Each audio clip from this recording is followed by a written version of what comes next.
كلمة عيوب خلقية أحيانا بيسموها أمراض تخليقية في القلب، في كذا مسمى ليها. هي أي خلل سواء في جدار القلب مثلا، زي الثقوب، أو في صمامات القلب، أو في ترتيب غرف القلب وحجرات القلب. كلمة بنسميها خلقية أو تخليقية عشان هو الطفل اتولد بيها أو اتخلق بيها.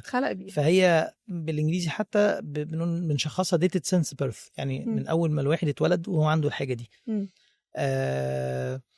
طيب إيه هي العيوب الخلقية؟ هي مجموعة كبيرة جدا من الحاجات، واسعة جدا، فيها حاجات بسيطة خالص وفيها حاجات معقدة جدا. كلها بتشترك في ان هي ظهرت في الطفل من يوم الولادة. طبعا هي بالاصل يعني ظهرت فيه من قبل الولادة، لكن يعني اتشخصت عشان زمان كانت بتشخص من يوم الولادة، فهي اتشخصت من يوم الولادة. ده تعريف لعيوب خلقية.